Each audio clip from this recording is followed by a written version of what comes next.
এক ফোঁটা জীবন, এক রাজার লড়াই। অনেক দূরে পাহাড় আর নদীর মাঝে লুকানো ছিল এক অদ্ভুত রাজ্য, নাগবন রাজ্য।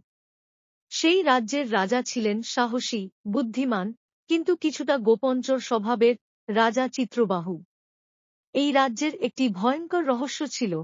রাজ্যের প্রধান ফল ছিল এক প্রকার পুইরনা ডালিম, যেটি বছরে মাত্র একটি ফোঁটা রস ছাড়ত।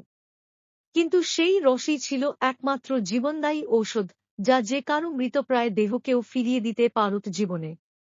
প্রতি বছর শুধু একটি ফোঁটা জীবনরস পাওয়া যেত, আর সেই রস রক্ষা করত রাজ্যের এক গোপন রক্ষক, এক নারী যাকে কেউ কখনো দেখেনি। বলা হতো তিনি পরী নন, মানুষ নন, অর্ধপরী অর্ধপৃথিবী সন্তান। হঠাৎ এক রাতে সেই ডালিম ফলটি অদৃশ্য হয়ে যায়। সঙ্গে সঙ্গেই পুরো রাজ্যে ছড়িয়ে পড়ে মৃত্যু, রোগ আর দুর্ভিক্ষ। রাজা চিত্রবাহু শপথ নেন, তিনি নিজে গিয়ে ফলটি খুঁজে বের করবেন, তবে কারো সাহায্য নেবেন না। তিনি বেরিয়ে পড়েন অজানা এক গুহার দিকে, যেটি লোককথায় অন্ধকারের মুখ নামে পরিচিত।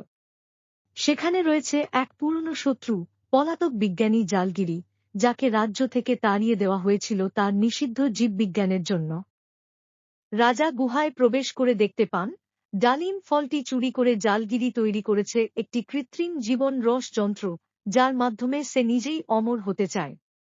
কিন্তু সেই যন্ত্রের মূল চালিকাশক্তি ছিল সেই রহস্যময় রক্ষক নারী, যাকে সে বন্দী করে রেখেছে। তখনই বের হয়ে আসে এক চমকপ্রদ সত্য, এই নারী রক্ষক আসলে রাজা চিত্রবাহুর অজানা বোন, যাকে জন্মের পর গোপন করে পাঠিয়ে দেওয়া হয়েছিল ডালিম গাছ রক্ষা করার জন্য। জালগিরির যন্ত্র এক ফোঁটা জীবনরস ছাড়তে যাচ্ছিল, ঠিক তখনই রাজা ঝাঁপিয়ে পড়ে যন্ত্র ধ্বংস করে দেন। কিন্তু ততক্ষণে তার শরীর বিষাক্ত হয়ে পড়ে। সেই সময় তার বোন নিজের জীবন বিসর্জন দিয়ে রাজাকে একমাত্র বাঁচানো ফোঁটা দেয়। রাজা বাঁচলেও সেই রক্ষক বোন পাথরের মূর্তি হয়ে যান ডালিম গাছের নিচে। রাজা চিত্রবাহু রাজ্যে ফিরে গিয়ে ঘোষণা দেন, এই এক ফোঁটা জীবন আমাকে শিখিয়েছে, প্রকৃত বীরত্ব মানে নিজের জন্য নয়, অন্যের জন্য লড়াই করা। রাজ্যের শেষ প্রান্তে প্রতিটি শিশুর মুখে ছড়িয়ে পড়ে এক গান, এক ফোঁটা জীবন, এক রাজার লড়াই। ভুলে যেও না, যিনি দিলেন প্রাণ ছাই।